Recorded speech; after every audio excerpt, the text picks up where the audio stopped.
Aqui é o professor Vinícius de Ciências, espero que vocês estejam bem.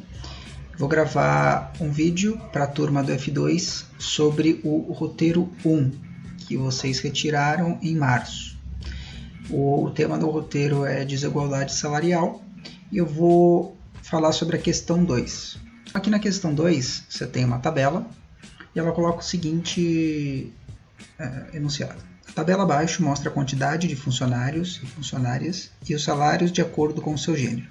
Então, a pesquisa salarial da Cato, que é uma empresa aqui, né, de emprego. E o que você tem nessa tabela? Você tem a primeira coluna ali, é o ramo de atividade econômica. Então, ele bota vários ramos, saúde, hotelaria, até lá indústrias, agronegócio. Então, uma variedade de ramos.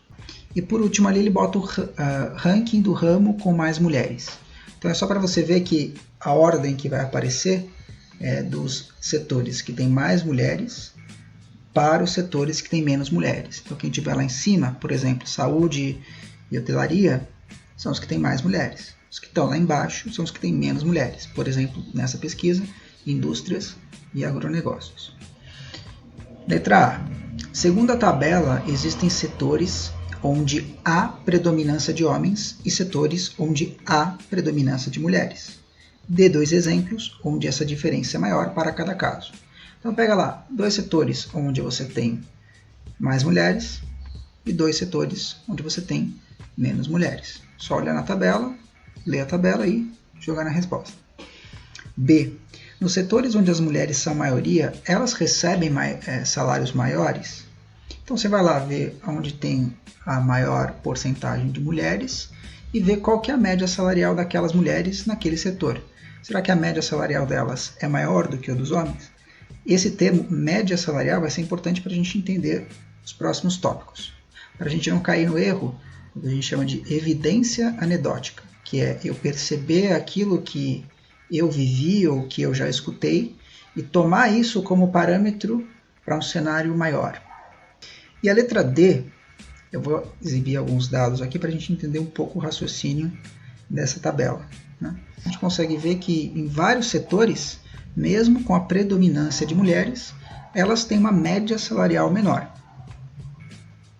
Isso pode gerar um pouco de confusão, porque as pessoas entendem, igual eu falei, a visão, aquilo que elas percebem sobre o tema, a partir das vivências delas e da perspectiva delas.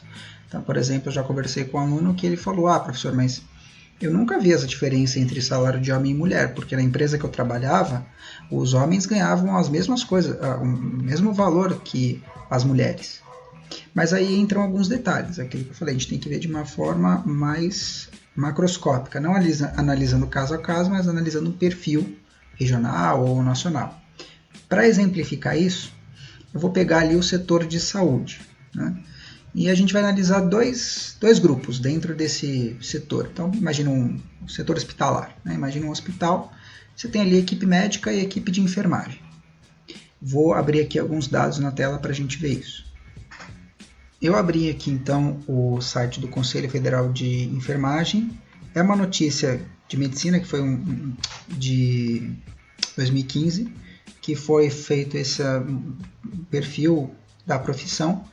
E olhando lá embaixo aqui, nesse tópico aqui, masculinização, ele coloca um dado que é o seguinte: a equipe de enfermagem, que envolve lá os técnicos, auxiliares e enfermeiro e enfermeira, é predominantemente feminina, sendo composta por 84,6% de mulheres. Então, a maioria esmagadora do grupo ali da enfermagem vai ser composta por mulheres. Ele até coloca que é interessante notar que a quantidade de homens vem aumentando ao longo do tempo, mas ainda assim você tem uma predominância de mulheres.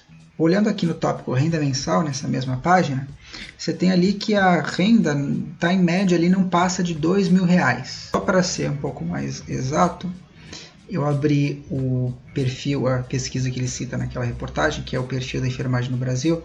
Se a gente olhar aqui rendimento mensal, a gente vê que a maior parte, né, uma boa parte não passa ali dos R$3.000, né? A maior parte não passa ali dos R$3.000.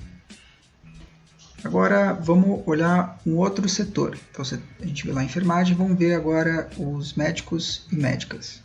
Tem esse site aqui do Conselho Federal de Medicina e o título é: Brasil chega a 500 mil de médicos, com cada vez mais mulheres e jovens entre os profissionais. A gente vai olhar então qual que é a quantidade de homens e mulheres dentro aqui da pesquisa. Então ele coloca aqui, lá em 2017, que 45% das pessoas que atuam na medicina são mulheres, né, são médicas, e 54%, quase 55% são homens.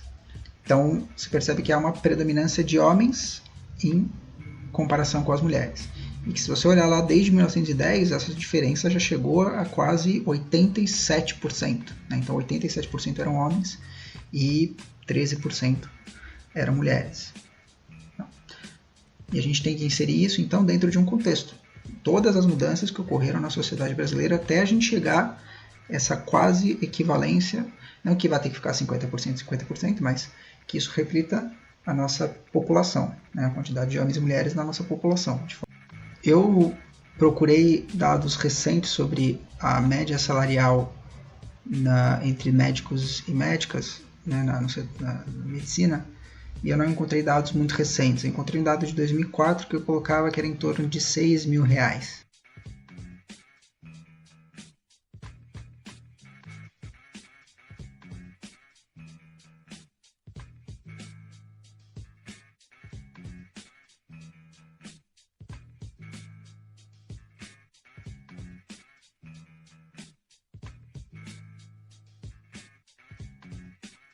De formação, a gente viu que o setor de medicina tem uma predominância de homens, que tem uma média salarial alta, e no setor da enfermagem você tem uma predominância de mulheres que tem uma média salarial menor. Agora junta todo mundo. A gente não vai mais dividir pela profissão da pessoa, mas pelo gênero dela. Então, na hora que você juntar e fizer essa divisão, você vai ver que a média das mulheres vai ter um decréscimo, porque elas estão mais presentes em profissões que têm um rendimento menor, e a hora que você for ver a média dos homens, ela vai sofrer um acréscimo, porque eles vão estar mais presentes em profissões que têm um rendimento salarial maior. Bom, pessoal, eu interrompi a gravação, senão o vídeo ia ficar um pouco longo, e as informações que eu ia passar, eu posso passar em outros vídeos, porque elas têm mais relação com outras questões. Só acho que é importante pontuar que os dados que eu demonstrei, eles não têm nenhum caráter de resolver a situação, né, ou explicar a situação. Mesmo porque, para entender, por exemplo, aqueles dados que a gente tem na tabela inicial que eu mostrei do exercício, setor médico, saúde hospitalar, por exemplo, você não vai considerar simplesmente enfermeiros, o setor de enfermagem e o setor de medicina. Você vai ter que incluir outros personagens e incluir também as diferenças dentro desses setores, né? Então, setor administrativo, né? Então a questão das mulheres em cargos de gerência, e até pegando na descrição tem está mostrado no vídeo, né? Um link de um estudo que mostra que dentro do próprio setor de medicina existem algumas disparidades entre homens e mulheres. A ideia mesmo dos números que eu apresentei foi mostrar para a gente abandonar um pouco aquela coisa de a minha visão sobre o tema, aquilo que eu já vi, eu já presenciei, né? E tentar ter uma visão um pouco mais macroscópica. E os outros, para entender toda essa questão, isso é só uma peça, né, de um quebra-cabeça mais complexo, mas para entender toda essa questão, a gente vai ter que incluir outras variáveis, como eu falei que as mulheres nos cargos de gerência, mas a questão da subocupação feminina, a questão do trabalho doméstico, né, dos afazeres domésticos, cuidados de parentes, a questão também que é uma das perguntas do roteiro sobre a relação da maternidade com o mercado de trabalho. Tem o Profissão Repórter, que recomendei no Google Sala de Aula, que trata sobre o tema, que ele aborda uma pesquisa da Fundação Getúlio Vargas, que demonstra como a mulher após o retorno da licença, ela tem uma chance aumentada, né, de ser demitida, e até uma coisa interessante é que essa chance de ser demitida ela não é igual em todos os grupos socioeconômicos. Existe essa disparidade entre os grupos socioeconômicos e que acabam se somando. É isso, nos próximos vídeos eu vou incluir algumas outras informações e qualquer dúvida me procure no WhatsApp, no Google Sala de Aula ou através do Messenger. Fico aqui e até a próxima.